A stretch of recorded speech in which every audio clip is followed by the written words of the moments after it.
Proud of you, Stomp. You're expanding your podcast skills here, so looking forward to it. Moving on to the next one here, Stomp. I love that you found this story. So we've been talking about cheating. So we had a Miss USA cheating scandal. We've had chess. We've had fishing. We had one other one I can't even remember, but now we have cornhole. My favorite summertime, drinking a beer, hanging out with my friends game. Cornhole, the World Cornhole Championships is rigged. Shame. Shame. Shame. Shame. Shame. Shame. Shame. Can you believe it? It's the apocalypse. These guys that are like the world champion cornhole, I don't understand why they have to cheat. Like these guys, I watch these videos and these guys like all like can perfectly throw it anywhere they want. Like it's to the point where the only thing that they can do to make it more challenging is to spread the cornhole boards out another 25 feet. But apparently they're like using lighter bean bags or something. I don't know how that works, but whatever. I have no idea. Weighted, I would assume so. It's bizarre, but yeah. But anyway, controversy in the world of cornhole. Nothing is pure. What is pure? What is left? I have no idea. If you can, if there's money involved and it's an activity, people will cheat.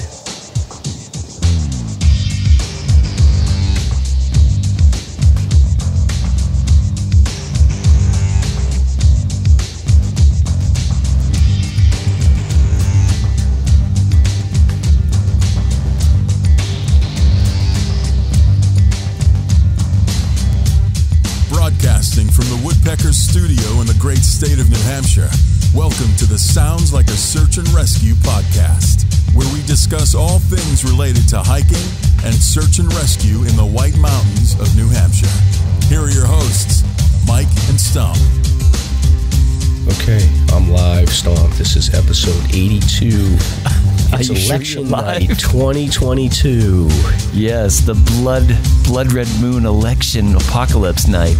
Yeah, I'm sick, so like, I'm doing this for the audience. Like, nobody appreciates me, but I'm here for you, audience people.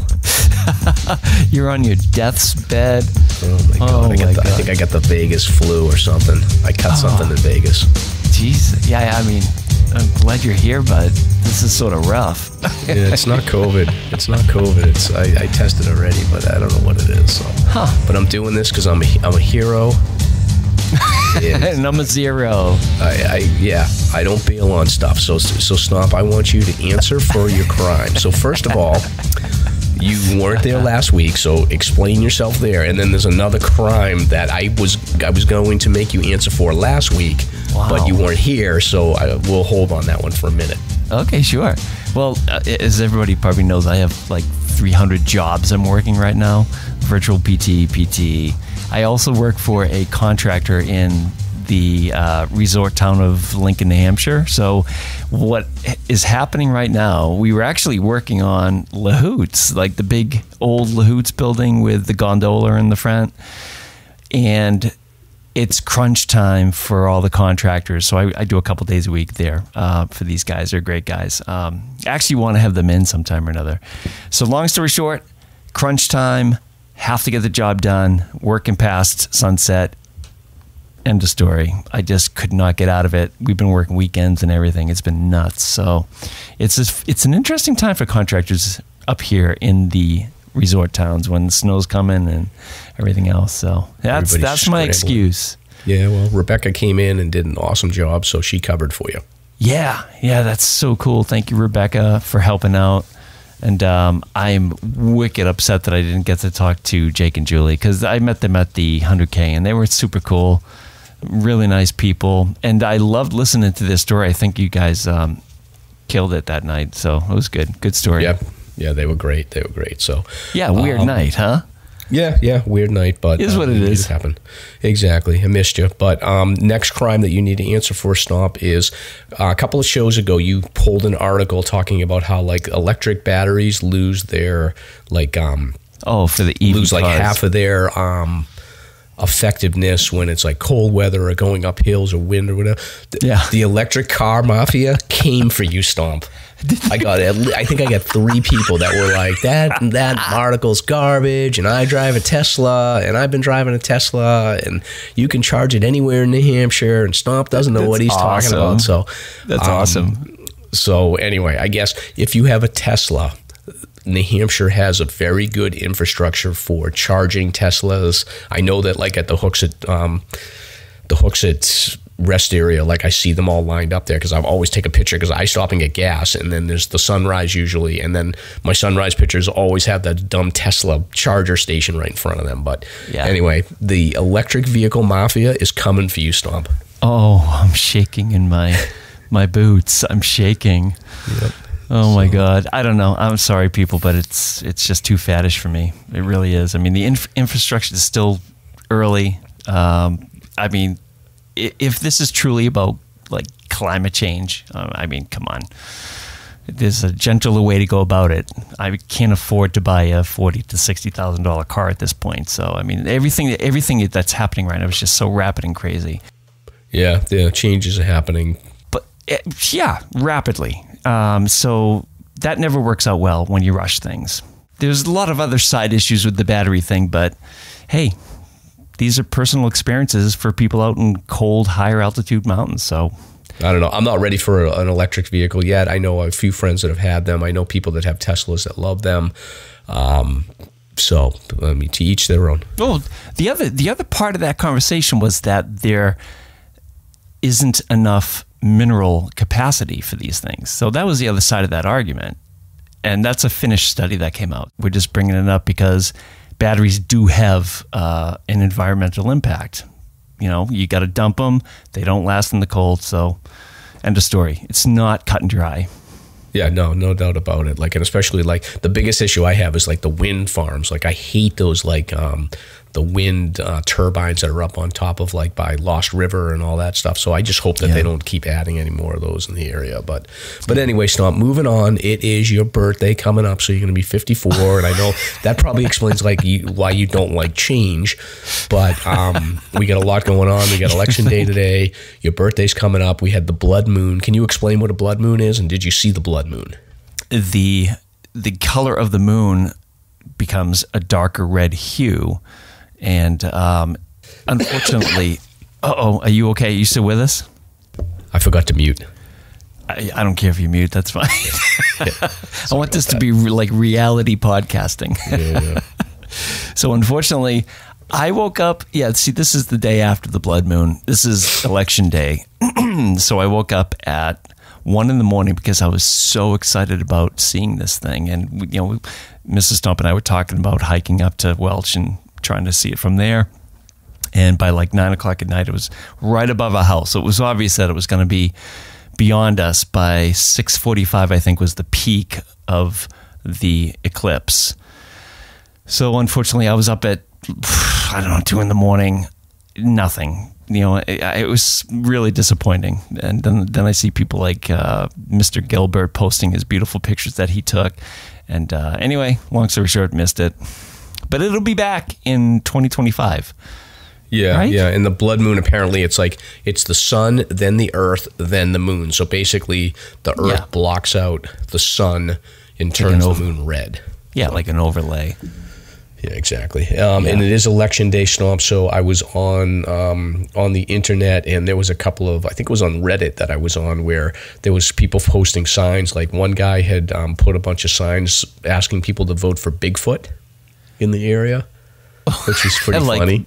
Like the legend Bigfoot? Yeah. And I feel like New Hampshire has this more than Massachusetts, but like it seems like in New Hampshire, it's acceptable to just put like 27 different signs of political candidates pretty much anywhere. Like, I don't think people care if you put them on the side of the road, even if it is private property.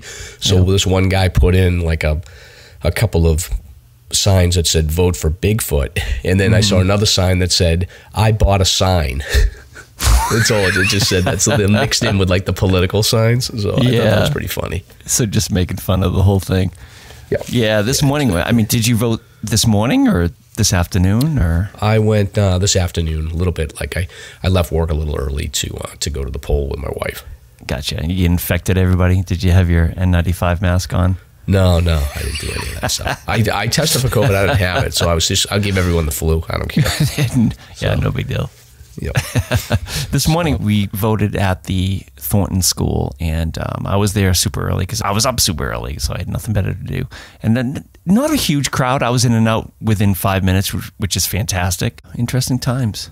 Yeah. This is a huge day. Yep. It really is. According to my neurotic Facebook friends, like this is like the end of life as we know it if you don't get out there and vote. And meanwhile, like I see you put on here, your takeaway is that there's 5 states that have pot initiatives on the ballot.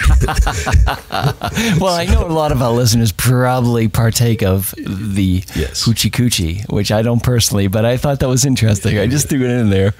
But here's the start of my day. I had to go to the gas tank, and this is a motivator, and I think it's a motivator for most of the country. I filled my tank before I went to the polling booth, and that was a huge factor. So, there's a lot of big issues that people have to deal with today. And pot isn't one of them for me, but... Yeah, so I think it's like Missouri, North Dakota, Arkansas, maybe Arizona or whatever. So we'll see. Yeah. I get more and more states that you can legally smoke. I don't know if New Hampshire's one of them. Maybe I thought New Hampshire was one of them, but I'm not sure. I don't know. Yeah, I don't know either. We'll have to... It's just not my thing. Have to find out. I'm not into it either. So next up here is we had an earthquake in Lake Winnisquam. So this was a 2.3 earthquake on the Richter scale. Stomp, did you feel it? I did not, but I mean, speaking of the apocalypse, this is just another sign that it's definitely over, for sure. This could be the last podcast for us. You're on your deathbed, earthquakes, blood moon. I mean, what else do we have? I don't know. Bear attack? A bear's going to come. I did. Yeah, no bear attack. But I did do a little bit of research, and there was an earthquake in 1638 that was in the same area that was supposedly like a 6 or a 7 on the Richter scale. I don't know how are they able to judge that. 1638. Yeah, that's a good question. 1638, and then there was another earthquake in my area near Cape Ann in Gloucester in the 1700s. That was a pretty significant earthquake, but I think they said the 1638 was the second most powerful earthquake in the northeast region of North America. There was another one that happened about 40 years later up in Canada that was more powerful, and then this one that happened in the Cape Ann was like the third most powerful. So it's not out of the realm of possibility that we could get an earthquake that could do some damage. Yeah, absolutely. I believe there's a fault line that runs north to south through the region, which would explain things. And we're also on an old volcano. Isn't that the whole Sunapee Loop, or what ranges encompass Ossipee. Ossipee. It is. Range. Yeah, gotcha. Yeah, so we're primed for it. Great. That's. Can I just get over my sickness first, please, before we have the next thing? Stomp, you put in some info here on some beer feedback from listeners. So what's this all about? People have been commenting about the beer comments, and I think the first thing to say is that usually you and I are just out there to poke fun at things, and we say things in jest, but some folks actually take some information that we put out there pretty seriously, and I totally get it. So we got some information from somebody regarding strategies if you did come into a beer, and this is like a total spur issue. I mean, we just touch upon it here and there almost just for fun. But that being said, this individual directed me to somebody that has raised bear cubs in the wild, and there's an actual agency that is right here in New Hampshire that deals with bear cubs and whatnot. So there's a professional that I've reached out to based upon this person's recommendation to see if we can't get somebody on to actually talk about what are the strategies if you did come in contact with a bear or a cub or whatever. So just to keep you posted on that. Yeah, and we're going to have to go back into the old episodes and scrub any references I've ever made about throwing Snickers bars at the bear if they come too close and running.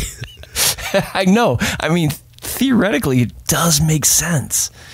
Maybe it's just a millisecond distraction, but I mean, you're killing the bear, basically, is what you're doing. Because if you go that route, a fed bear is a dead bear. So if you condition a bear to accept food from a human, I don't think there's much going back from there once you condition them. So you don't want to do that. But I say it jokingly as a last resort, because I think about these videos that you see on YouTube where the bear will not stop following you, and at a certain point, if you're getting that nervous and you want to buy yourself some time, that's a good point. It seems like it would make sense, but it could just be that you get the bear more riled up or whatever. But this place is interesting. It basically focuses on beer that they're going to rehabilitate and send back out into the wild, which is amazing. So there's no human interaction, very little human interaction with this place. They basically are focused on setting up a return to the wild for these cubs. Yeah. So we'll see. I have not heard back yet, but we could hear something soon. Great. Yeah. And then moving on, our friend Cheswick just finished his Great Western Loop Trail. So 197 days and 11 hours. I think this was like 3,000 miles or something crazy, right? Oh, yeah. Way up there. But he had the experience of the deep snow up in the Northwest, and it's going to be a hell of a story. Cheswick joined us for an episode before he left, and I did touch base with him, and he wants to come back on to tell us the deep dive story on what he experienced. Can you imagine that? I remember he was doing like 30-mile days. Crazy. Yeah, incredible. And he did it. He was injured towards the end of his last one. Isn't that the story? I think so, yeah. I think he had to bail because of that. Exactly. So keep a lookout. We'll be touching base. There's a lot of people all of a sudden just popping up for potential revisits. Like Ken Bossy has a new book coming out, and talked recently to Jack Daly, who's going to give and Colonel Ninnis. I mean, there's a lot of folks that want to give us an update on what's going on in their lives and in the community. So it's going to be an exciting winter season for the podcast. Yeah. I got to reach out to our friend Matt too, who had done the PCT with his wife. Yeah, he didn't end up finishing it. Like I think they made it through California, and then his wife decided to get off trail. They had a vehicle, so she was kind of supporting him for a while in Oregon, or maybe they went up to Washington and flipped. There was some issue with like fires or something. Yeah. And he was cool for a while. He was like, oh, this is great. She's supporting me and I'm doing the day hiking, whatever. And then I think eventually they just said, screw it. And they started like touring around and like going to the Goonies house and all this other cool stuff. So he was kind of like, I've done the AT. I did California. We did like a ton of miles, and we just decided that we weren't into the end of it. So didn't finish, but doesn't really matter because he had a great time. Right. Yeah, I'd love to talk to him. Yeah, good stuff. Yeah.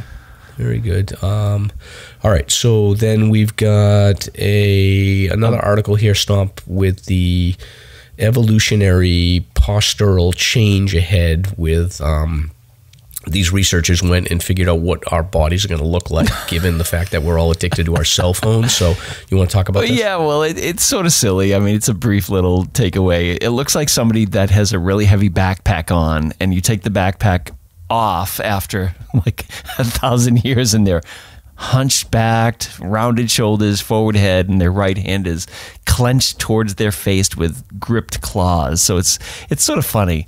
I mean, there's plenty of research and studies that are showing that people are demonstrating postural changes because of this new lifestyle that we live with phones and laptops and everything else. But their thesis is that it's going to provoke evolutionary changes so that we're all going to be looking like this eventually.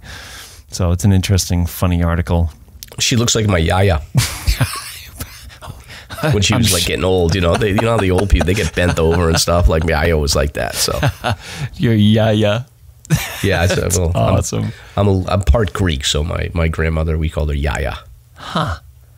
Why did I not know that? That explains a lot. Like, you look sort of Greek. You think? It's my hairy neck, I think. Oh, hell yeah. Yeah. Oh, that's really funny. Yeah. Exactly. All right, Stomp. So next thing we've got is you and Mrs. Stomp attended a presentation, and it seems like you guys had like one of these epiphany moments about trauma and stress, and like you basically went to this thing and you came back re-energized, and your marriage is like on a whole new level. Like, what's going on here? Yeah, Mrs. Stomp's like no, cooking dinner for you now. What's happening? It was really cool. I mean, it was promoted by a local search and rescue team, but it was open to EMS, fire, police, everybody. So it's a psychologist in the area. Her name is Dr. Nicole Sawyer, and she basically talked about the difference between traumatic stress and PTSD. And I could go on forever about this, but she talked about basically what causes issues when you're an emergency personnel individual dealing with all these awful scenes, awful events in your life and this and that, and how it impacts you and how you can manage it. I took a lot away from it just in terms of how to manage your family.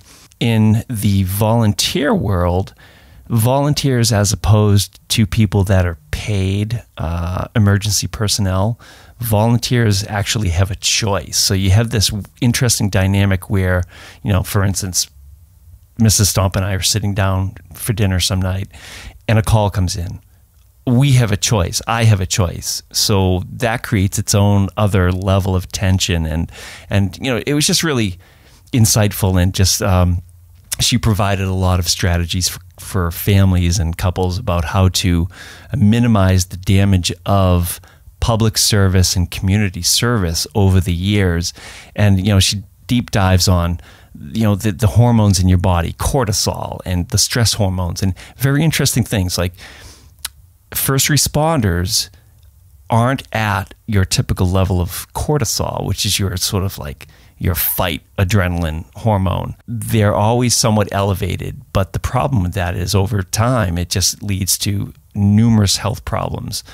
So, I mean, it was fascinating. I wanted to just bring this up because if you are an individual that's a first responder, EMT, search and rescue volunteer, whatever it may be, if you're having issues in your life, whether it be due to PTSD or traumatic stress, which is a whole other, we don't have time to get into that, but it's very different, then this individual is available for you. It's just speechless. It was so great. Yeah, no, that's cool. And I would imagine sometimes with first responders, I'm sure that they all have in-house resources, and there may be like that concern around like, okay, I don't want to tip anyone off that I'm going through this with my own resources. So Dr. Sawyer sounds like somebody they could reach out to privately if they want to. So we'll try to include that in our show notes. Yeah, and if anybody wants a direct message us, I can definitely give you some contact information. Cool. All right. Well, let's move on to pop culture talk, Stomp. Hey, what's that sound? It must be time for the pop culture segment with Mike and Stomp. Pop culture. There's so much going on. On Netflix, I made it through the entire Cabinet of Curiosities by Guillermo del Toro, and a lot of it was just way over the top, but the last episode was fantastic. Don't give it away. Don't give it away. I won't. I just started watching. But, well, you'll see what I mean. The last episode included Essie Davis from Babadook and Andy Lincoln from Walking Dead, and where the first 2/3 of the series was really over the top, the last one sort of reins it in and just presents a really beautiful psychodrama. It's a really beautiful story. So I won't go into it, but it's definitely about a couple that are experiencing difficulties and whatnot. So it's great. So highly recommended. Yeah. I watched the first episode. Something about that like whole setup where they have like the posh professor type of guy in the beginning that's sort of setting everything up. Like I think well, that's Guillermo. That for like. That's him. Yeah, Guillermo. Yeah. What? Guillermo, yeah. So, Guillermo. I got a pronunciation right there.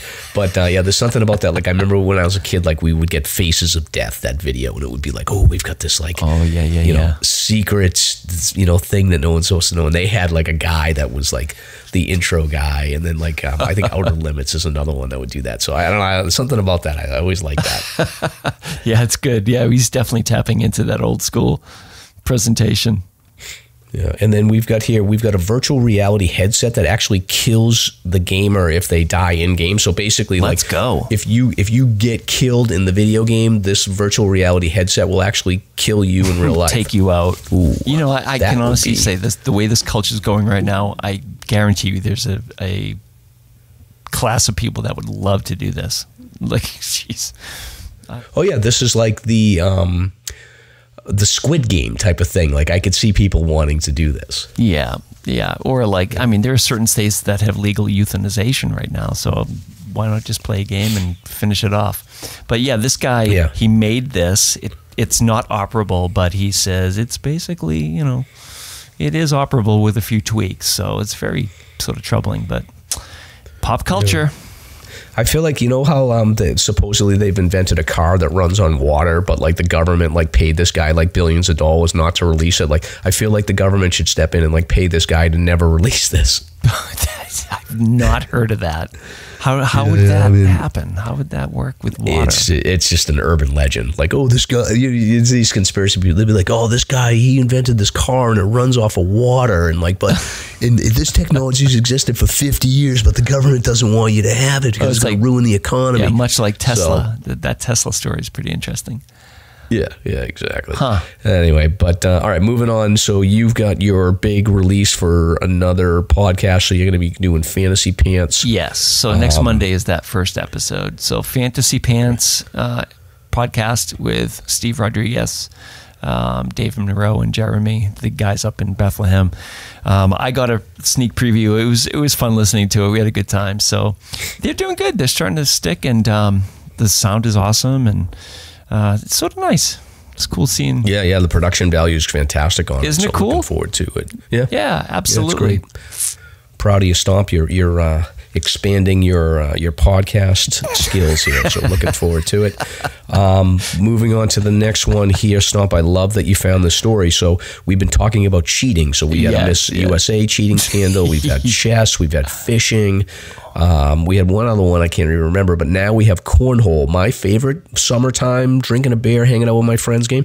Cornhole, the World Cornhole Championships is rigged. Apparently, it's the apocalypse. These guys that are like the world champion cornhole, I don't understand why they have to cheat. Like, these guys, I watch these videos and these guys like all like can perfectly throw it anywhere they want. Like, it's to the point where the only thing that they could do to make it more challenging is to spread the cornhole boards out another 25 feet.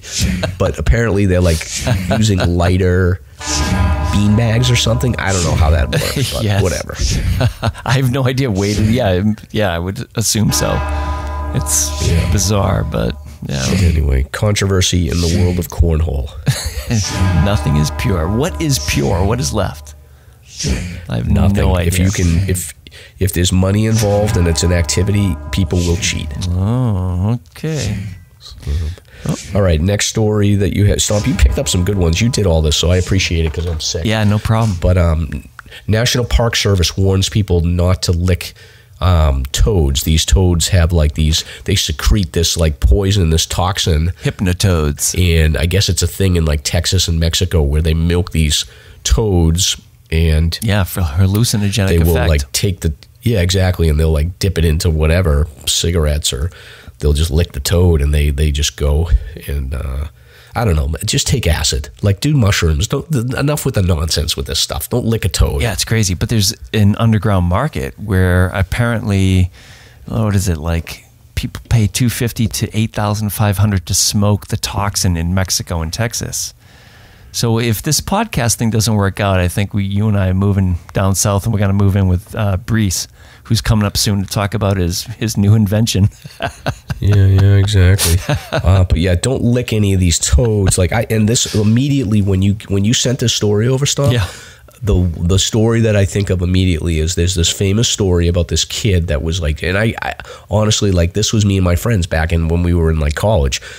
This kid in Australia, he was like a rugby player or whatever they play in Australia that's like rugby, Australian rules football or something. So they're all hanging out, drinking, having a party, and like some guy just happens to see a slug sitting on the side of like, I don't know, wherever they were in the backyard, and everyone's like joking around. They're like, oh, I bet you can't eat it, blah, blah, blah. Oh, I'm going to throw up just thinking about it. So anyway, this kid being a kid ate the slug. Oh my God, I'm going to puke, Stomp. If you could just see me on video right now, I'm gagging.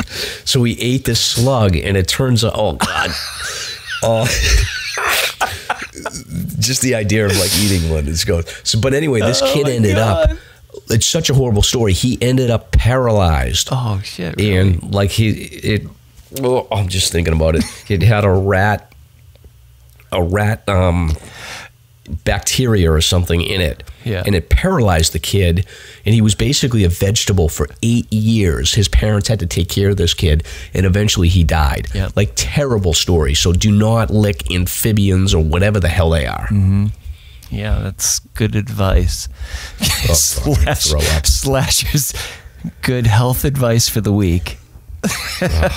You're welcome. Anyway, so then Stomp, me and Rebecca we poo-pooed on the Love is Blind on Netflix, and we're on team The Ultimatum. You don't like The Ultimatum. You like Love is Blind. It was all right. I don't know. Ultimatum was okay. I mean, the reason why we lean towards Blind is that there's, particularly this season, there seems to be more cultural context in terms of like just hot button issues. And Stomp, you can just say the guys are better looking on Love is Blind than The Ultimatum. It's fine. Yeah, true. That's it. But anyway, it's more complicated. So I don't know. But see, I disappear for a week, and you guys like take over and just push this ultimatum thing. Like, oh man.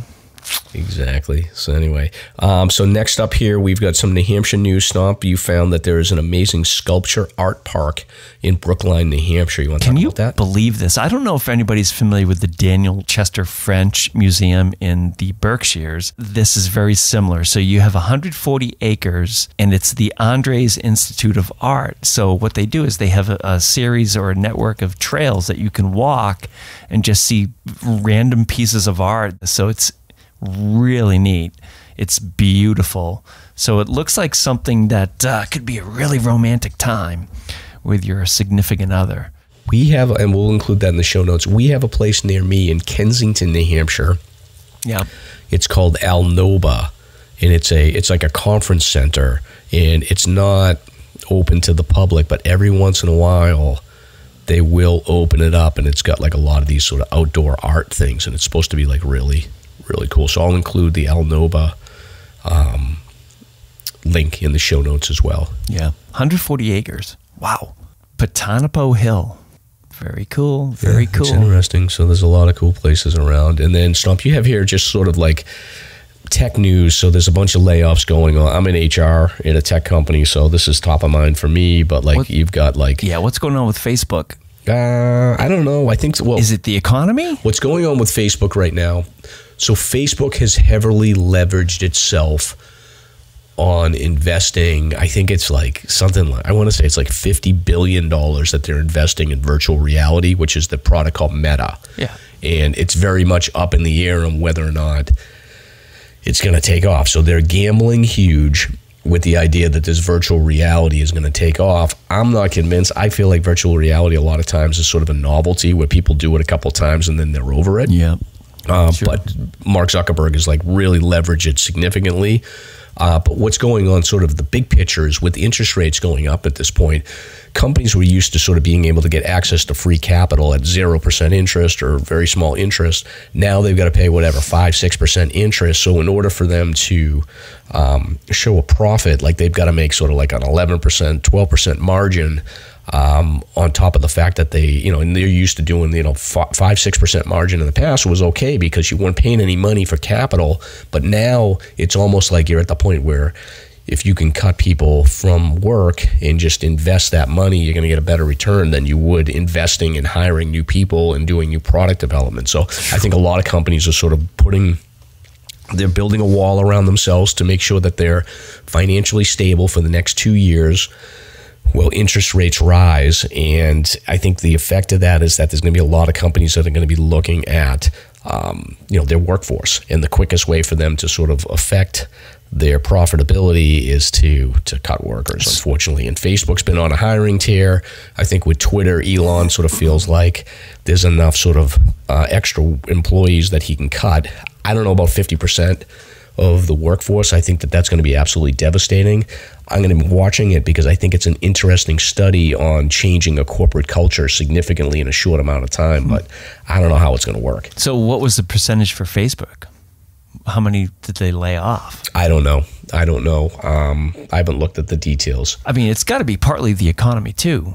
Like with a imploding economy, nobody's buying ads. Well, I mean, there's impacts with Facebook. So Apple had changed its policy around, I guess, access to the platform, I guess their privacy settings and whatnot. So that's affected Facebook. But yeah. I think Facebook would have been fine, but they've invested all this money in the virtual reality side of the business in Meta.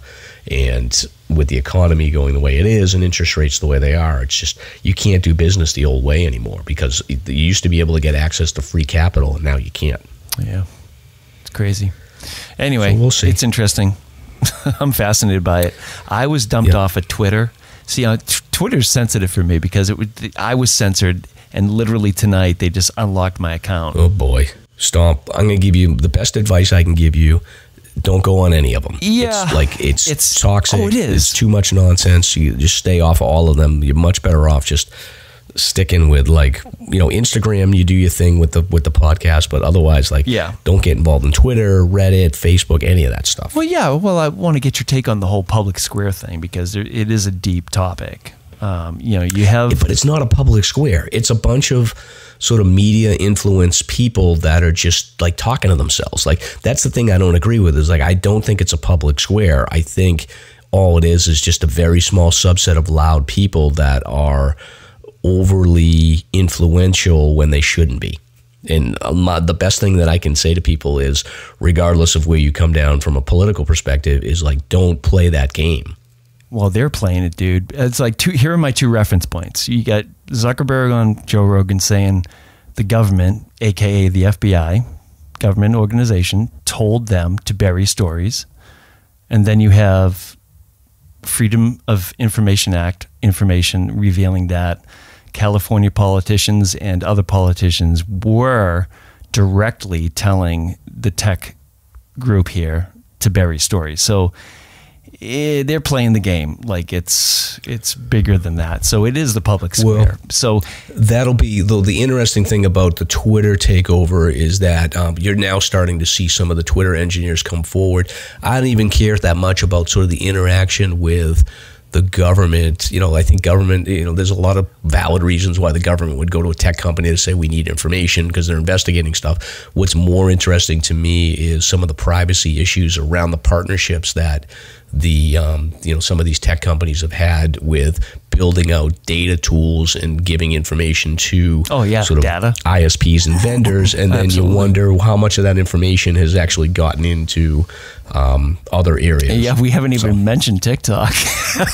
Yeah. Jesus. Anyway, but we could go on forever. We're going to put everyone to sleep here. I know. Last thing here is daylight savings. If it gets passed. So the big debate is whether or not we lock into the standard time or daylight savings time. And the argument is if you lock into standard time, there's a decreased cardiac risk, apparently, due to research. And if you lock into daylight savings time, there's a decreased depression risk, but there's also an alleged boost to the economy. So it's like you have these two parties that are battling over what to do here. I personally like the bright mornings. I hate dark nights after work. Apparently Arizona and Hawaii are permanently on standard time. So I don't know. Yeah, we'll see. I think my understanding is it passed in the House. It hasn't passed in the Senate, or that hasn't been taken up by the Senate. Yeah. My view is that I'd rather not do this daylight savings. I'm fine with it being a little bit darker in the morning for a little longer and getting more like afternoon sun. But I mean, who knows? I've lived with it for 50 years. I can live with it for a little more. Sponsoring Coffee Talk coming up. Can you believe this? And we have had multiple statements from folks saying that they love the long intros. Don't worry, people, it'll be worth it. We have a great topic tonight. But for donations, we have someone donated 3, new hiker. Thanks for the laughs. And just today we have a donation. It's Camila and Lance who donated 3, and AKA Dancing in the Mountains. And again, that's a long explanation of how they found us and how they listen to us. And we really appreciate the listens. Let's see, we have a brand new sponsor, Fieldstone Kombucha, which I think you're drinking tonight, right? Because you're a little under the weather. I am actually. Shout out to Emily for Fieldstone. I am drinking a spicy ginger, and it's actually been great on my throat. It's like I got a few more of these left, but I was like, let me try it, and it's been perfect. Yeah, that was my favorite too when I tried those. And let's see, New England's premier craft kombucha ships to New Hampshire. Check out Fieldstone Kombucha online for delicious seasonal flavors and a kombucha style beloved of skeptics and enthusiasts alike. The perfect non-alcoholic post-hike drink. Shipping available for retail and wholesale. For more information, contact Emily Sheridan at Fieldstone Kombucha Co. Let's see here. We also have Spinners, best pizza in Andover, Mass. On your way home from a hike, they are sporting our stickers. They're right off of Dascombe Road, Route 93. Tell Dolls and Pops I said hi. EMS, your Northeast go-to for outdoor gear, guidance, education, and more since 1967. I just saw a picture of their snowshoe selection. I couldn't believe it. I think it's the Nashua store. If you're looking for snowshoes, apparently the shipping issues across the nation are not impacting EMS at the moment, so super cool. And lastly, Rek-lis. At Rek-lis Brewing, where you'll enjoy the best food, craft beer, and fun just 15 minutes north of Franconia Notch, and many 4K footers, and less than 10 minutes from the Five Corners, which to you hikers is basically Galehead and Garfield Trail. Yes. Okay, so welcome to episode 82 of the Sounds Like a Search and Rescue podcast.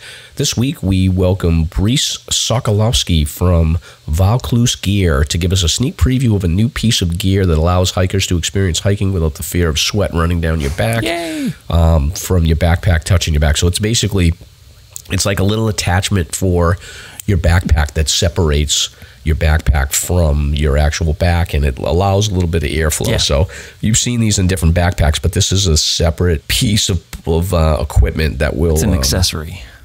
It's an accessory. It's like 6 ounces, so it's pretty light.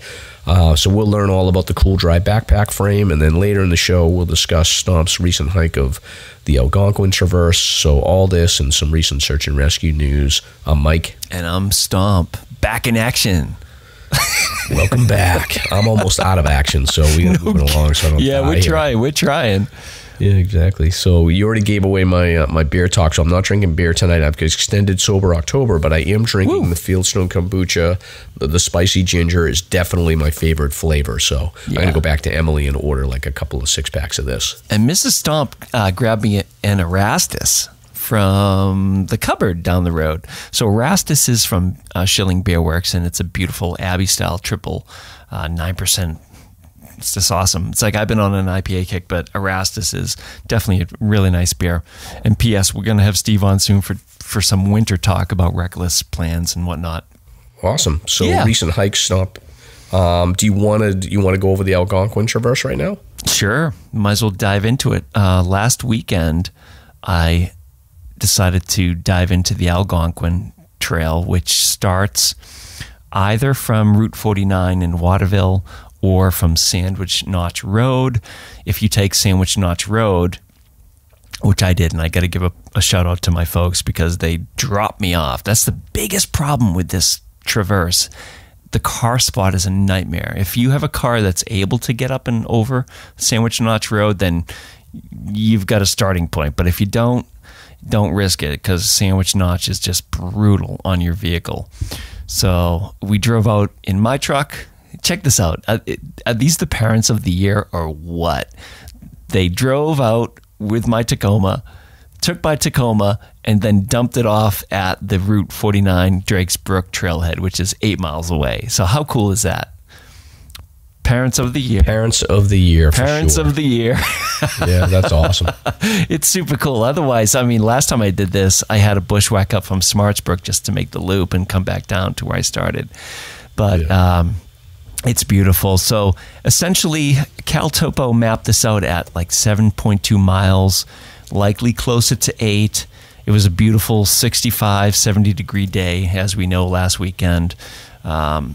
I finished in 4 hours and 10 minutes. You know, it's like I was sort of mindful of the time, but I was also I was trying to get a workout. I had my heavy pack on, and I was trying to be safe at the same time, though, because of all the leaves and this and that, and it was very slippery. Had about like 40 pounds in my pack, which is sort of your typical winter pack for search and rescue and in general. I mean, what do you carry, Mike? Generally like 30 to 40 in the winter? I have a 50-liter pack that I carry that has, it's got plenty of room for extra stuff. But I just carry that Hyperlight 50-liter pack. I think it's like a 3400 Southwest or something. The old saying goes, don't let the first time out in the winter be the first time that you have a 30, 40, 50-pound pack on, because it'll just burn you out. So I like to start early and get that heavier weight on now. It's sort of interesting, ties into this whole idea with the moisture and condensation. It's, if you're carrying a heavy pack and you're not used to it, you're going to be sweating your butt off. So I had my 115-liter.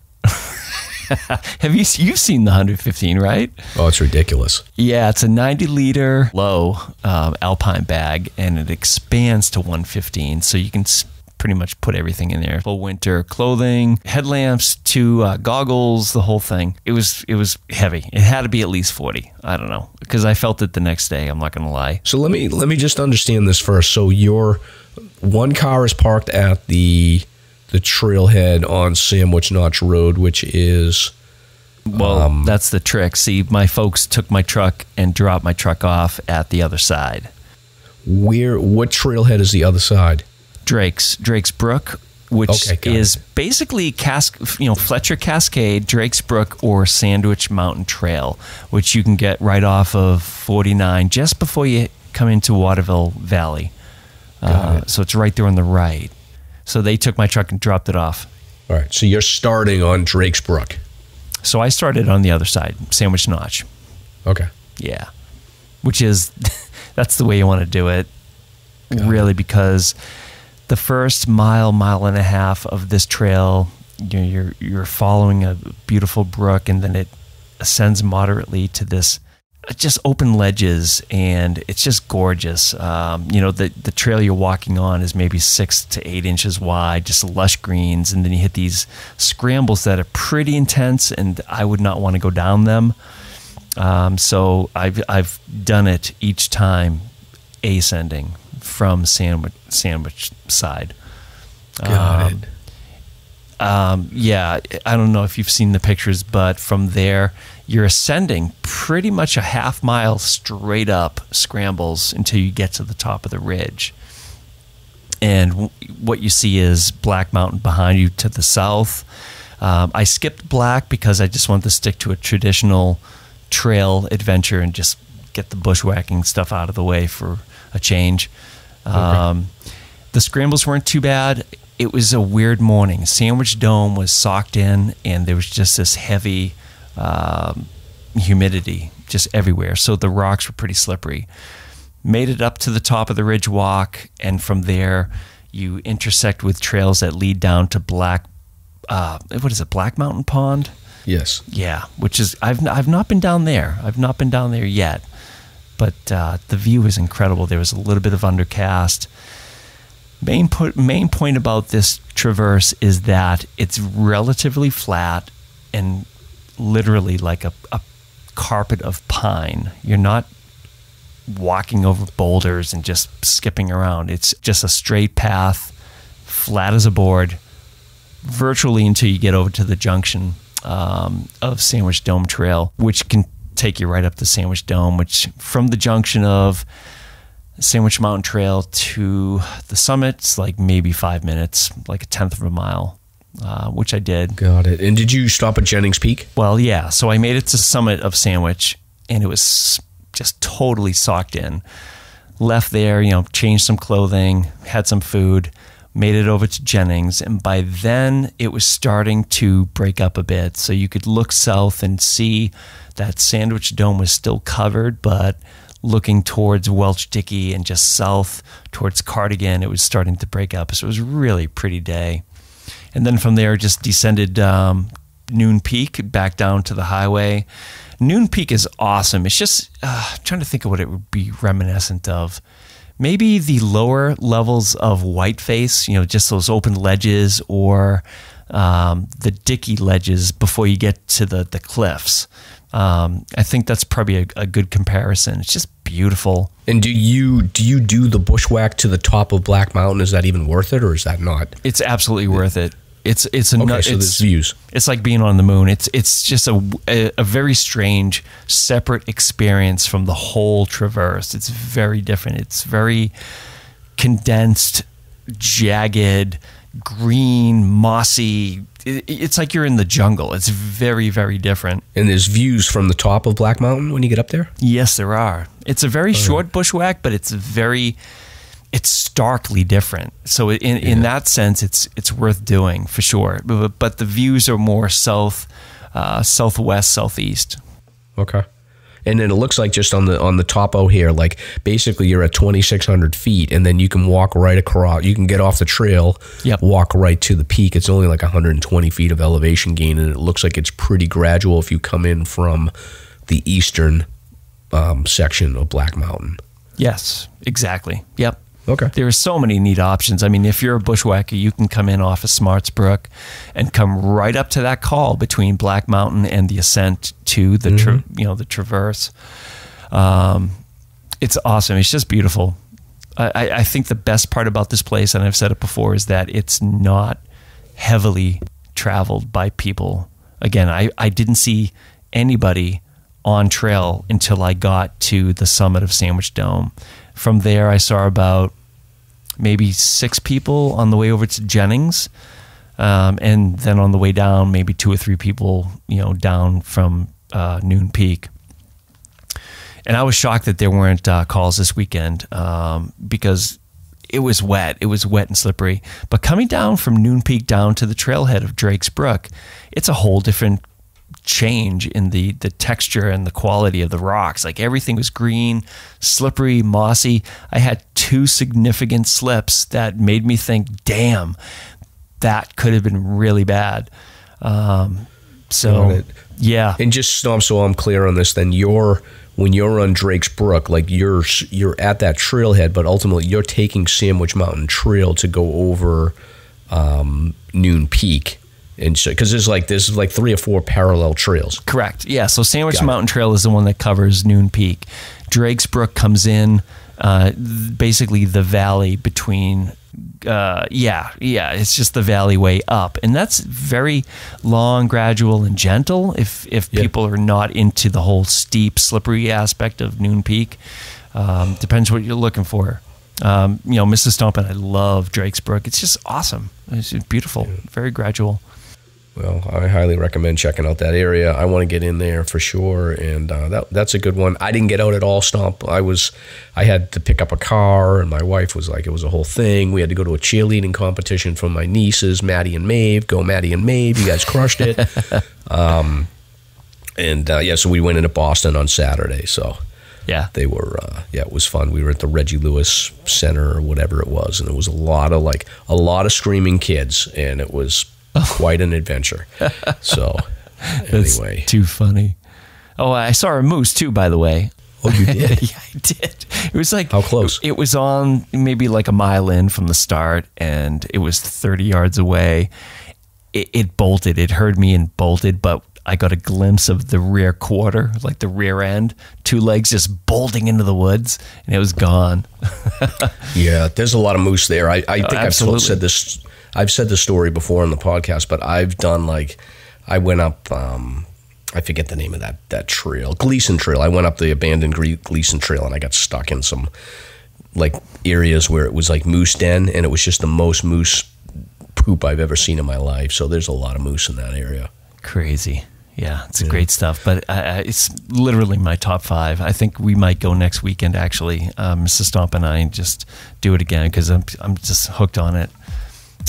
So that's my story. Variations to it. So yeah, very good, Stomp. All right, so moving on to segment 1, we're going to jump out of this because we did a separate interview with Brice Sokolowski from Vaucluse Gear. So he's going to talk about his product. So let's dump into that right now, and then we'll come back and wrap up.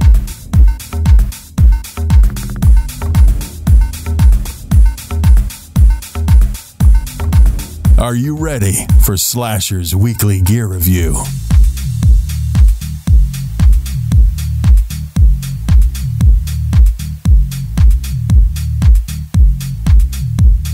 All right. Hey, Mike, let me take this one. You're not sounding so hot here, so I'm going to do the duties here. So tonight we have a special guest, sort of last minute, actually. Brice, I think you sort of found out about us somehow or another and logged on to our Instagram. And then I did a little digging on your website, and I was fascinated, so I reached out to you. So thank you for coming on. Again, this is Brice Sokolowski from a new... I'm not sure about new, but the website is Vaucluse Gear. Is it Vaucluse? Is that the correct pronunciation? Yeah, that's correct. Vaucluse Gear. Vaucluse Gear. Okay, now check this out. I did some digging on your Instagram page, and here's what I found. Uh-oh. So the company's... Yeah, this is a good one. So here's a quote. Sweat less, explore more. Outdoorsman who dislikes sweat invented a solution, building a backpack company with the goal of helping you sweat less. So I saw that and I'm like, oh man, we got to get this guy in here to see what he's all about and see what he's been doing to sort of solve these problems. So without much further ado, why don't you tell us about yourself and your background, interests? Absolutely. So I would consider myself a dilettante when it comes to backpacking and hiking. I really have been out of the quote-unquote business for several years, probably maybe 20 years. I used to do a lot of hiking when in my teens, and one of my last big hikes, I actually hiked the El Camino in Spain. So I hiked probably maybe 4 weeks, and I had a massive 65-liter backpack. And that experience, as much as I loved it and had great friends, it was a great hike, recommend to anybody.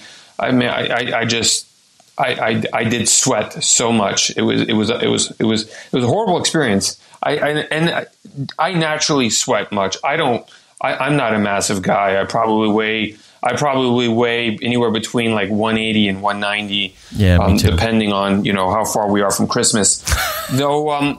And then eventually, fast forward to 20 years, my mother-in-law actually got me hiking again. Yeah. And I'm ashamed to say it. I would go out to these beautiful hikes. She lives in Sedona, so it's absolutely extraordinary.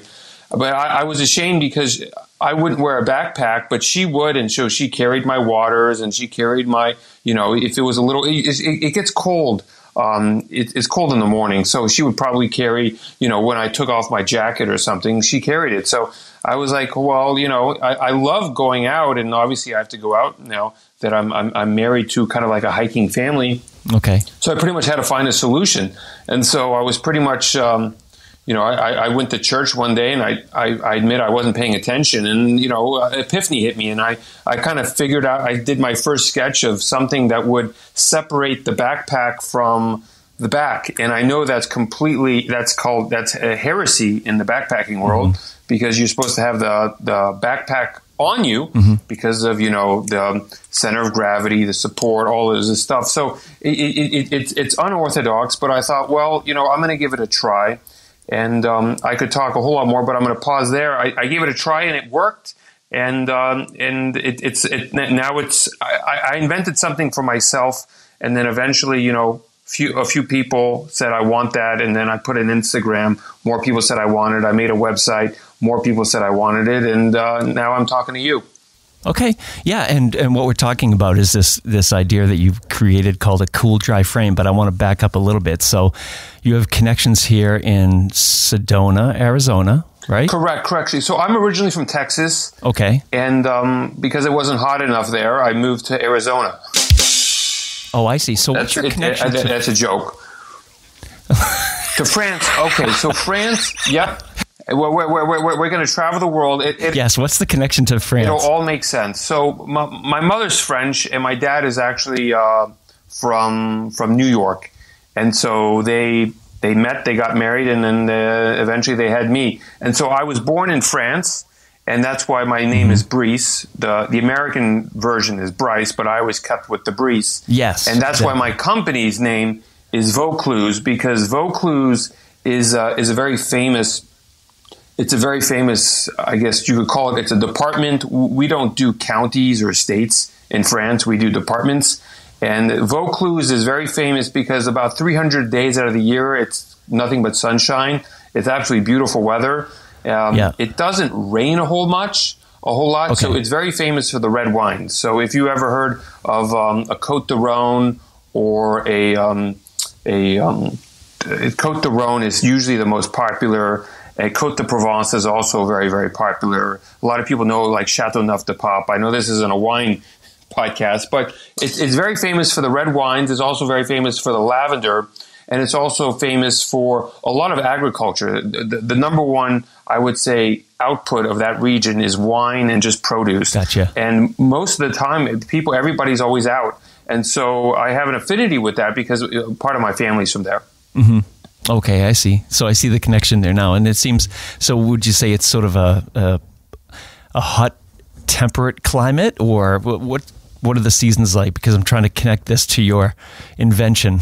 Great question. So I would say it's 300 days out of the year it's sunny. Yep. It gets cold in the winter, but it doesn't really snow. I would say it's very similar to probably a Southern California. Gotcha. Temperature. Okay. Probably southern mid. So for most of the year, it's very temperate. It's around 70 degrees. It's absolutely beautiful. Nice. In the winter, it'll probably get to the 40s. Maybe it'll probably get to the 30s and 40s at night, and then it goes back up to the 50s in the day. In the summer, it gets quite hot. It can scratch, like 95 degrees, but for the most part, it's very temperate. If anyone's been to like Napa Valley is a very good example, or central Southern California, that's what Southern France is like. And that's why a lot of people go there for either retirement or just for the holidays, because it's just absolutely beautiful. And so going back to my product, so obviously I've been living most of my life in very hot temperatures. And so when I'm out, I sweat, and I naturally sweat anyways. But what I found is that, so I invented something for myself in hot weather. And the interesting thing is, and I never thought of it before, but people were reaching out to me who were living in colder climates and saying, oh, this would be great for cold climate as well. Yeah. Because even in cold climate, I never thought of it, but in cold climate, if you're out hiking for an hour or 2 hours, your body temperature is going up. The challenge is if you stop moving, your core temperature is dropping quite quickly because your surroundings is quite cold. And you have to be careful, because if while you were hiking for an hour or 2 hours and you were sweating and that sweat didn't evaporate, that water gets cold on your body, and then all of a sudden you might be in trouble. Yeah, it has to go somewhere. Well, let's talk about what you've made here. So when did you come up with the idea to make this cool, dry frame, as you call it, and as it's listed on your website? When did this start? Yeah, so we're relatively new. And so a year and a half ago, it was just on a piece of paper. It looked very different than what it looks today. Yeah. And even I'm getting... I love my customers, and I love the backpacking, community. They give great feedback. So little by little iterations is like the one that I have on my website now is, it works fantastic, but I'm getting great feedback. So we've only been around for a year and a half, and we already, we're making iterations, and we're thinking about different sizes. And there's a whole lot of other things that we're already thinking about that I would have never thought myself. Yeah, why don't you describe it to the listeners, because I'm not sure myself. I mean, it's not a backpack necessarily, but it's sort of an accessory that you would add to a backpack. Is that correct? Sure. It's like an accessory frame that you would attach to your backpack. And you could think of it as two frames in one. Like, I'll describe this as it's basically like it's like a rectangular thing that would fit your back, but it's two separate units of circular plastic, and then it's got these black spacers that separate it at about 3/4 of an inch. So the methodology on this is that you basically attach it to the top of your backpacking straps, and then from there you just sort of let it hang down below the backpack. You put your shoulder straps on, and what this does is it basically separates the backpack from your body and gives you about 3/4 of an inch separation. And then I think in the desert, like I've been out in Sedona before, and it's definitely windy. What you would want to do is try to kind of optimize the direction that you're traveling, so that if you've got wind going on, you sort of directionally move yourself into sort of the crosswind, so that it will benefit by drying the sweat off of your back. And it's pretty cool. It's a good idea. And I've seen, Brice, I guess I've seen, like, I used to have Deuter backpacks that I would use quite a bit. And I know that Osprey as well, they try to do the same thing with like a frame component where they'll have a metal center bar, but a lot of times, like, it just doesn't, ultimately it just ends up conforming to your back. So those built-in separators, the air contact I think that Deuter has, it just isn't as effective, I don't think. That's correct. Everything that I've seen either has mesh or some type of curve, and the challenge with mesh is that it absorbs, but it doesn't. It just absorbs and it keeps the sweat. And then the curve, heat rises. And so if your backpack is curved, the heat doesn't have anywhere to go. So you're always going to have a challenge. And plus, these frames, they're quite heavy. I found that the majority, well, I'm not going to go that far. Well, I think I'm right, though. A good amount of a backpack's weight is actually the frame. And so my frame right now weighs about 6 ounces. Probably in a few months, we're going to have a frame that comes out that's going to be 4 ounces, and we're just going to keep shaving weight. Okay. Obviously, we have to juggle comfort, because a lot of people see this and they just think this can't work. It's going to be uncomfortable. So it's very unorthodox, and I even thought when I made it, I was like, this isn't going to work. But in reality,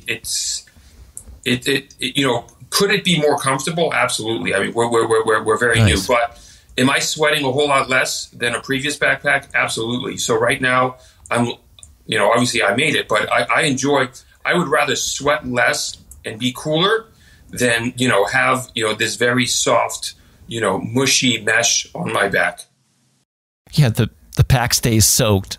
Yeah, your clothing you can change if you bring the proper swap outs, but your pack is going to stay wet the whole time, and everything inside it too. So it's nice to prevent that dampness from getting through the actual pack fabric.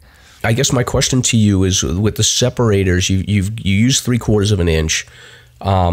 Is there any methodology to that? Did you do any sort of like research to figure out like that's an optimum spacing to allow for the pack to continue to sort of ride properly and not sort of get out of balance? I pretty much had 3 different sizes. I had a size that was a little bit smaller, and then I had the 3/4 inch, and then I had the even larger one, and this ended up to be the best. Now, have you tested it yet in winter, or no? Is that something for the future? We are testing right now, and we are selling to people who are using it in winter, obviously because we started 1.5 years ago. Mm-hmm. So pretty much this is going to be our full winter season. Yeah, we started selling last January. So I've gotten some feedback from my initial customers who bought it in cold climates, and the overall they really liked it. So I personally live in a warmer climate, but I am trying to find more people that will get the frame and test it. But so far, everybody says good, because the challenge is when you're out in the cold, is like, you have all of this very expensive gear, and you probably have a very expensive jacket and you're probably wearing multiple layers, but the jacket is designed to keep you warm. But then you put a massive backpack on your back, so you've got a backpack on top of a very effective jacket to keep you warm. That as well, you probably have 2 layers, so all of a sudden you're overcompensating your back to stay warm, and so your back is going to be a whole lot hotter. And then when you get hot, you sweat.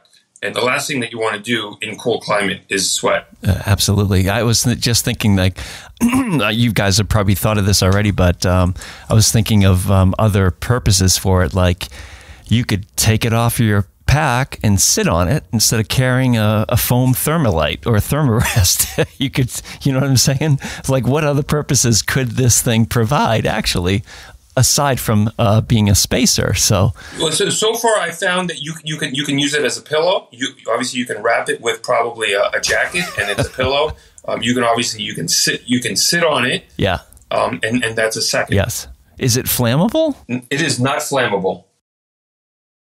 So I have some questions about Sedona, because I am a big hiker, and I've been out there couple times. I've been over to Oak Creek. I've gone up to, obviously like the main tourist places like the Devil's Bridge, and I've been over to, I think, Mount Wilson and a couple of other places down over there. So can you talk a little bit about Sedona, and from your perspective, especially coming from the Northeast? I think the biggest thing that I learned when I started hiking out there is that you need to reset your expectations around the distance. You need to reset your expectations compared to the Northeast around like peak bagging, because the hiking out there is really not always about peaks. It's more about sort of getting to like sort of the lower sections of these different, awesome viewpoints, but you're not going up to the very top of some of these places. But do you have any recommendations on hikes that you recommend in the Sedona area?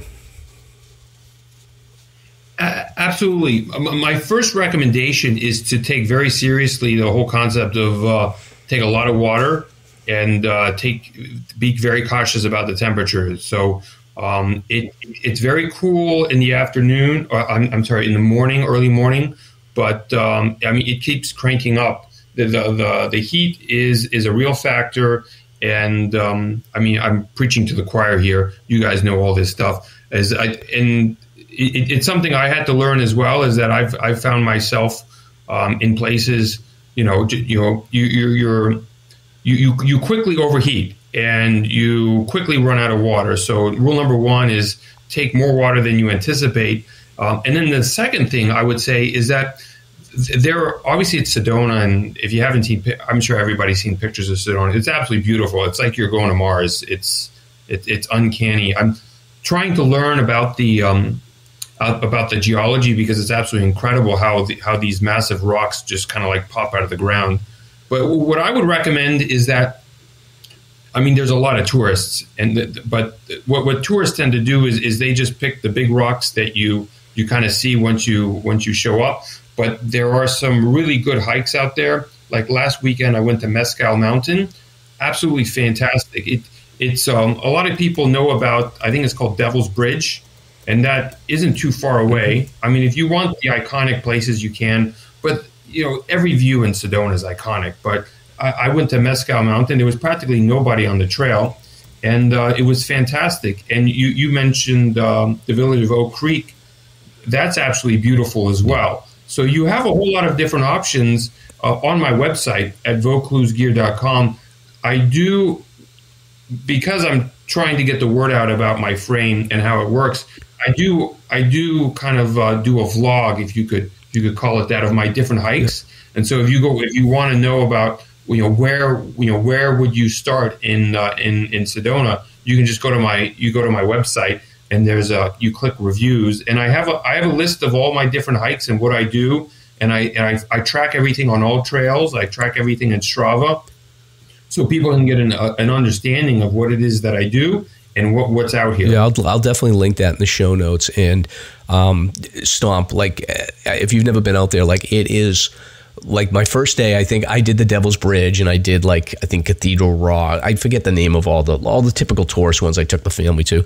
But even those, like, 3-4 mile hike, Stomp, you're talking like 2.5-3 liters of water. Like, we went in August, And, we would get there, like I wake up, I go at 5 in the morning, I have no problem, but like I'm with my kids, so they're like, I'm not going anywhere until 10 o'clock in the morning. So Brice, by the time you get to 10, 11 o'clock in the morning in August in Sedona, like 3 liters of water for 4 miles is like nothing. It's crazy. Oh, it's super dry. Yeah, it's crazy. So, Brice, do you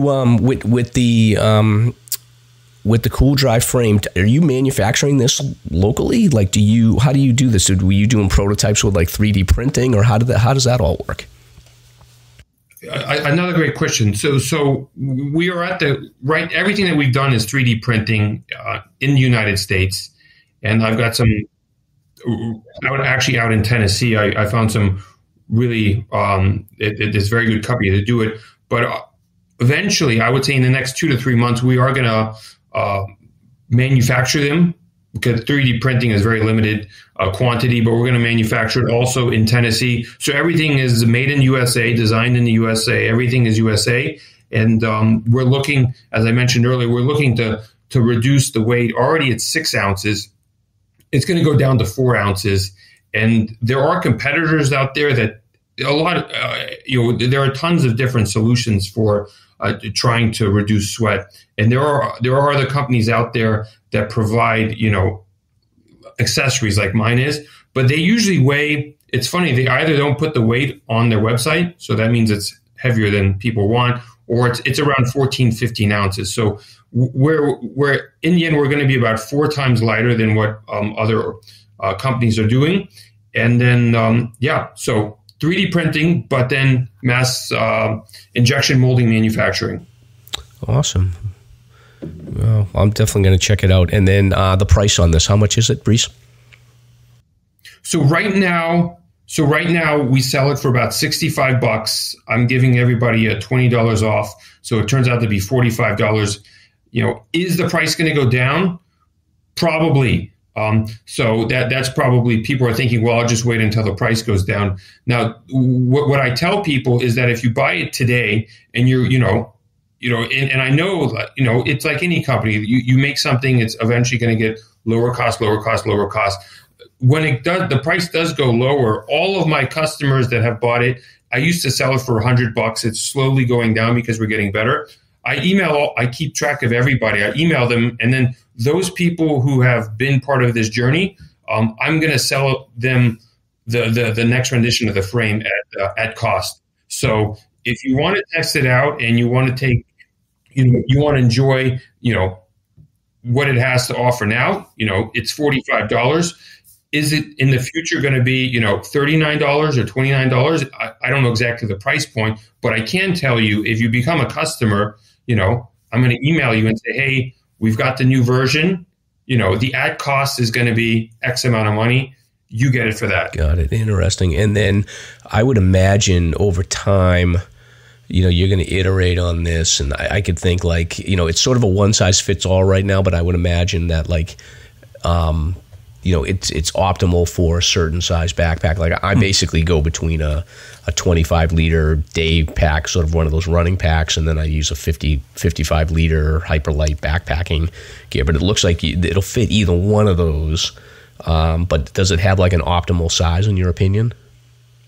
Great question. Right now, I would say it's optimal for anything between, I would say, I know it's a large range, but anywhere from like 18 to probably 48.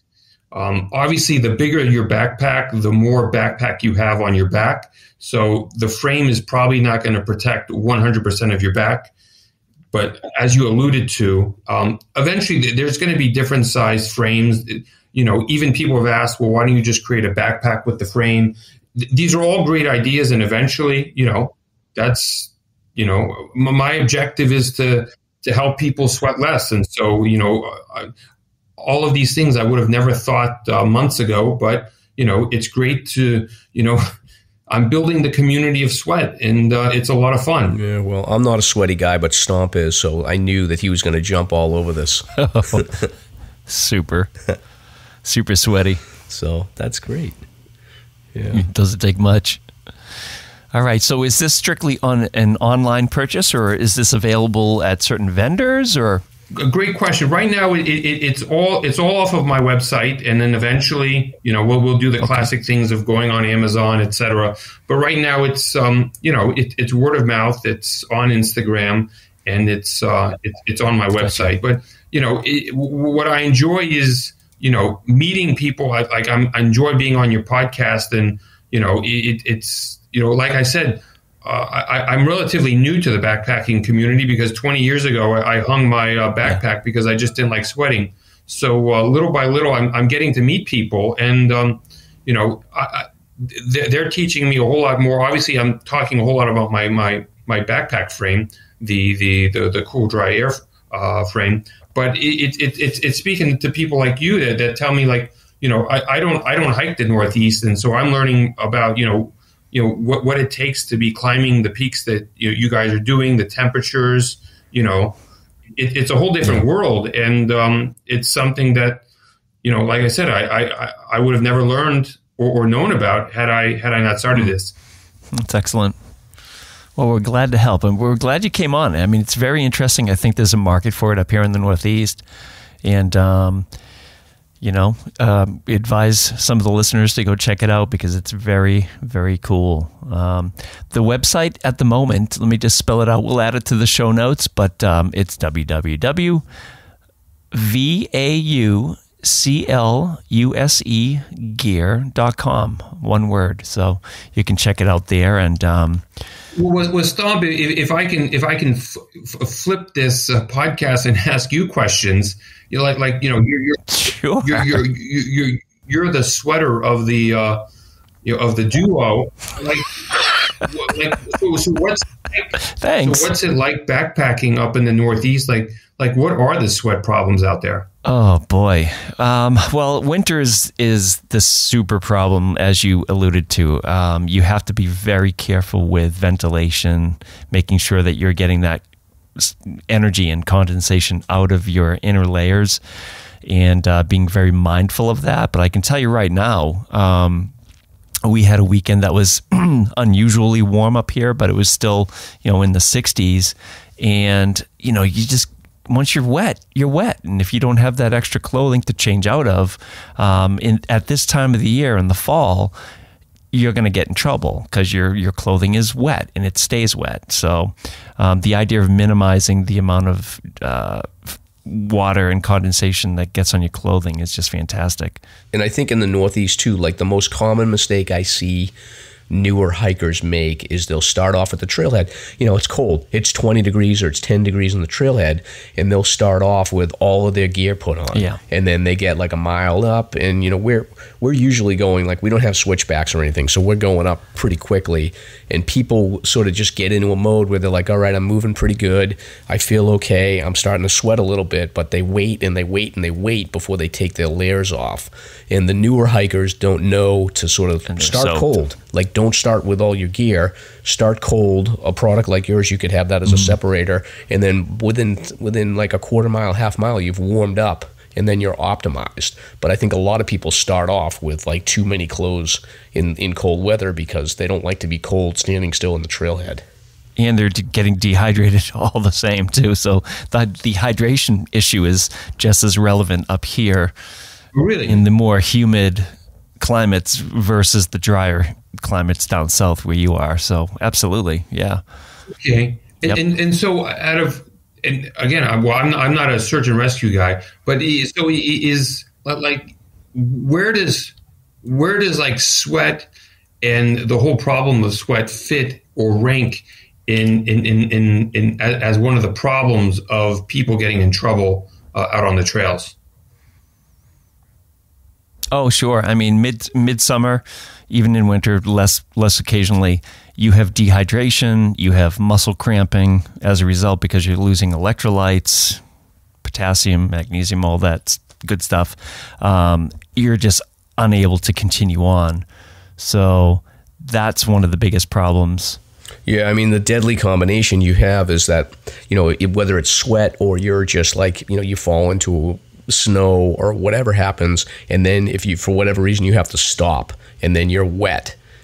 And a lot of times people will get in trouble because they don't have ground insulation. So that's why a product like yours, like, combining it with ground insulation or having some way where you can keep yourself off the ground and have it give some insulation factor in colder weather would be huge, because I carry a separate closed cell like Thermarest pad in the winter. Something like this would be nice, where you've got it for your separations for your back sweat, and then if you're going to sit down, if it gave you some R factor insulation, then it's just one piece that serves two purposes, and it's pretty light. Like I think like you've got the good weight component to it. Like anything more than 6 ounces, you're going to get people that are going to say, nah, it's too heavy.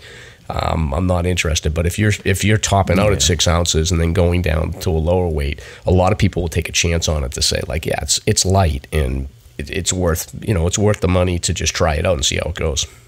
I mean, we're probably coming to the end of this segment, but we'd love to have you back on anytime and just give us updates, and we'll plug the site.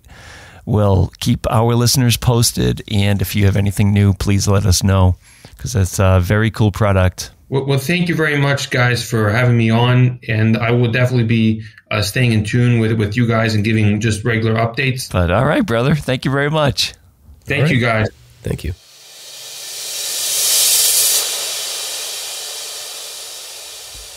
And we are back, Stomp. So what do you think? You gonna use that thing or what? I think I'll give it a try, because I am one sweaty dude. You are. Like that's this was made for me. I knew like when you heard like an anti-sweat thing that you're going to be all over that, because you're just disgusting. Yeah, I think it's going to stick. I really do. I think this is a business that has potential, and I think it's just the tip of the iceberg. So very cool. He was a nice fella too, so I'm sure we'll hear more from him. Yeah, I think the price point's pretty good. Yeah. I think the weight is pretty good. It's worth a try. I think the product to me seems like it'll be better served for maybe the smaller packs to start with, but I'll check it out and try it and let everyone know what I think. So awesome. It'll be good. Sounds good.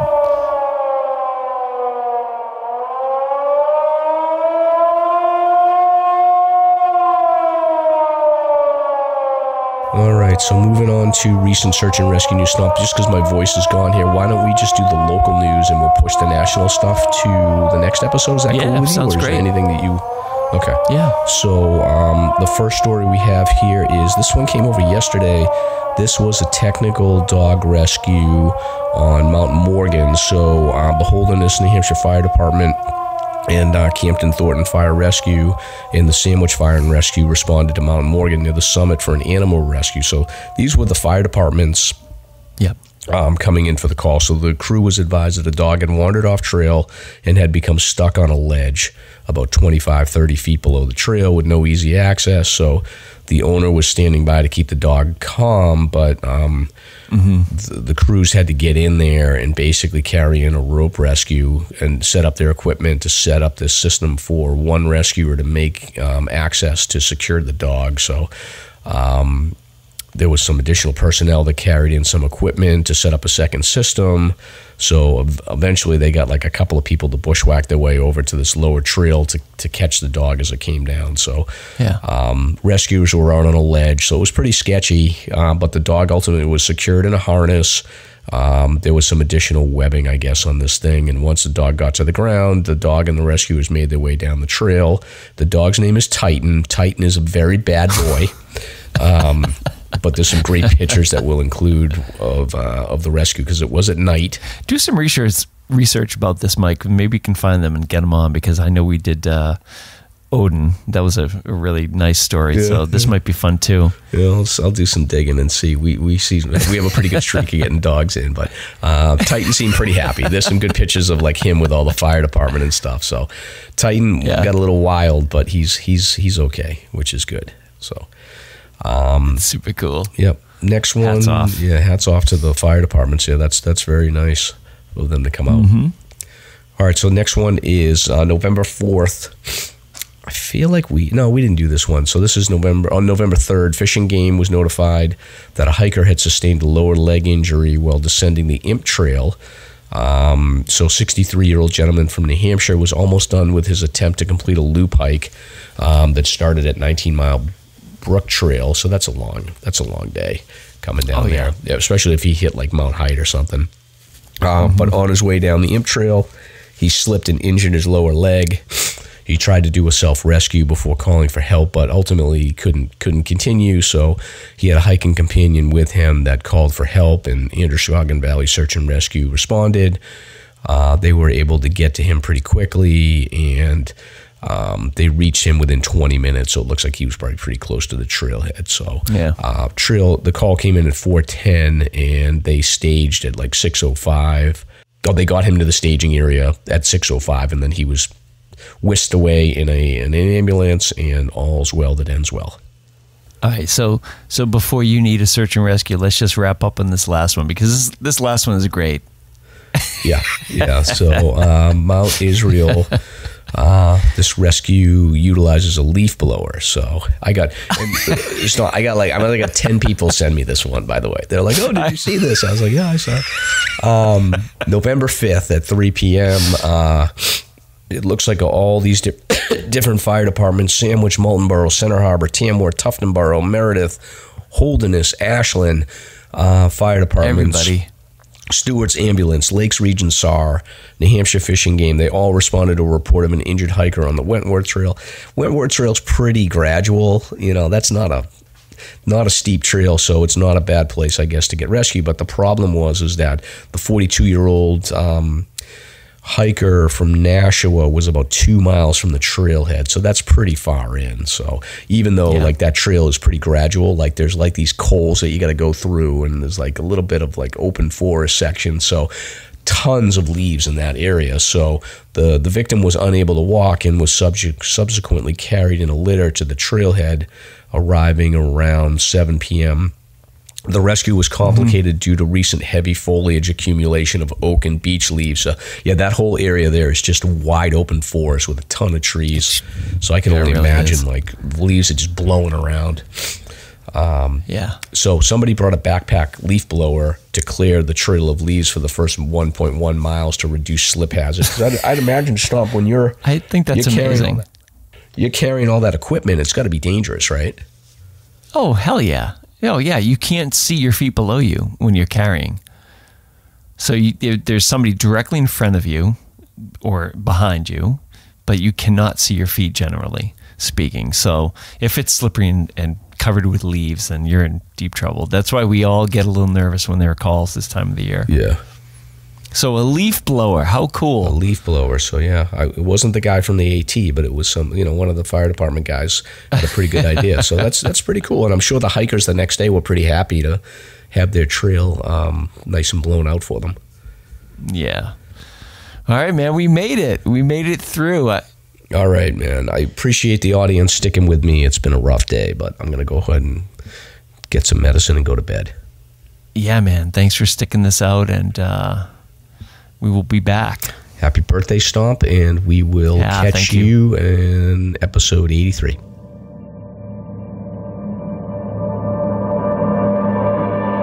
Thank you for listening.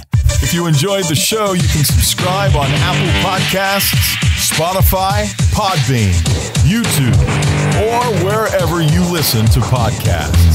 If you want to learn more about the topics covered in today's show, please check out the show notes and safety information at SLASRpodcast.com. That's SLASR podcast.com.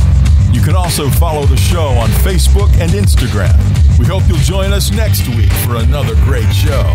Until then, on behalf of Mike and Stomp, get out there and crush some mega. Peace. Now covered in scratches, blisters, and bug bites, Chris Staff wanted to complete his most challenging day hike ever. Fish and Game officers say the hiker from Florida activated an emergency beacon yesterday morning. He was hiking along the Appalachian Trail when the weather started to get worse. Officials say the snow was piled up to 3 feet in some spots, and there was a wind chill of -1 degree. And there's 3 words to describe this race. Do we all know what they are? Lieutenant James Nealon, New Hampshire Fish and Game. Lieutenant, thanks for being with us today. Thanks for having me.